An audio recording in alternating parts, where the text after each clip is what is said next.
Halo, saya Santi Ferawati Alfrida, Pranata Humas Madya, Kementerian Komunikasi dan Informatika. Saat ini saya menjadi peserta Digital Leadership Academy atau DLA, kerjasama Kementerian Komunikasi dan Informatika dengan Amazon Web Services atau AWS dan National University of Singapore. Hari ini saya ingin menyampaikan tentang transformasi pemerintah yang didukung teknologi.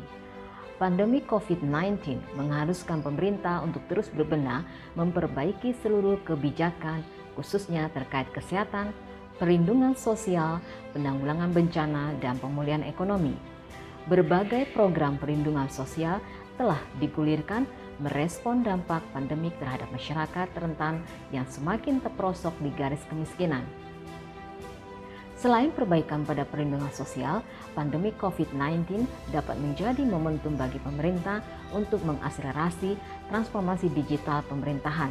Pasalnya, cara hidup seluruh lapisan masyarakat kini dituntut untuk beradaptasi dengan memanfaatkan teknologi informasi yang berbasis transformasi digital.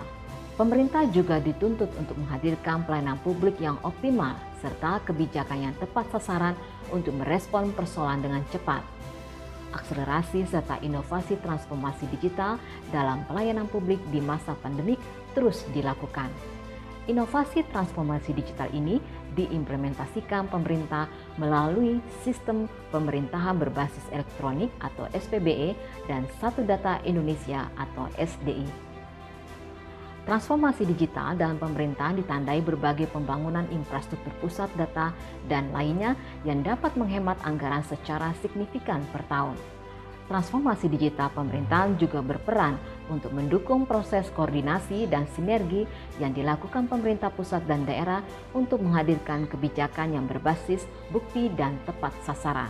Kerangka Smart City 4.0 yang dibangun untuk memajukan pemahaman, membangun ekosistem Smart City dengan teknologi, inovasi, kolaborasi, dan kooperasi. Penerapan transformasi digital di mana pemerintah harus melibatkan masyarakat. Masyarakat adalah menjadi yang utama.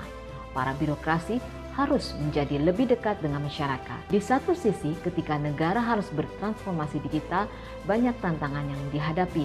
Antara lain, anggaran terbatas dan kuatnya ego sektoral, aturan masih mensyaratkan dokumen tercetak, dan kondisi infrastruktur yang belum memadai. Selain itu, tantangan transformasi digital adalah perlindungan data pribadi, dan hal ini tidak mudah dihadapi. Untuk itu, sangat diperlukan untuk mengedukasi secara terus-menerus, termasuk pelatihan bagi para penyedia layanan publik. Ancaman keamanan cyber akan tetap terus ada dan caranya juga akan semakin canggih.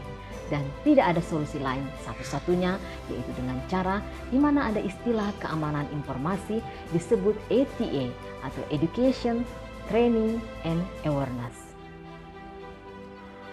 Strategi transformasi digital tersebut harus ada peningkatan sumber daya manusia bidang IT, pembangunan infrastruktur TIK, kerjasama antar pemerintah daerah mulai didorong, dan literasi digital masyarakat di mana humas berkomunikasi dengan masyarakat mengenai kebaruan yang perlu diketahui masyarakat.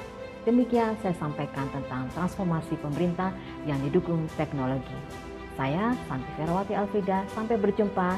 Sekian dan terima kasih.